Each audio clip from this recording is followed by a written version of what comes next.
Cigarette पीने पर अब होगा 1 लाख रुपए जुर्माना। अगर आप पंजाब में सिगरेट पीते या बेचते हैं तो होशियार हो जाएं कि पंजाब हुकूमत ने इंसदाद तंबाकूनोशी एक्ट के तहत फैसला किया है भारी जुर्माने करने का।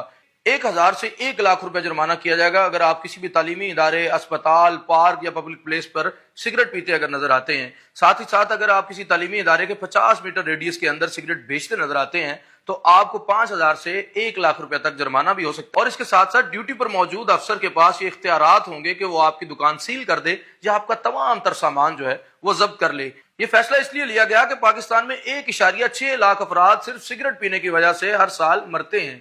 उनको गले, फेफड़े और दीगर बीमारियों का सामना होता है और जिसका अंजाम आखिर में मौत होता है। इस तमाम तर अमवात को बचाने के लिए और पाकिस्तान को स्मोक फ्री बनाने के लिए इंसदाद तंबाकूनोशी 2002 एक्ट के चलते हुए भारी जुर्माने करने का फैसला किया गया है। अगर आप पब्लिक प्लेस पर सिगरेट पीते नजर आते हैं तो 1,000 से 1 लाख रुपए जुर्माना, जबकि तालीमी इदारे के 50 मीटर रेडियस के अंदर कहीं सिगरेट बेचते नजर आते हैं तो आपको 5,000 से 1 लाख रुपए तक जुर्माने का सामना हो सकता है।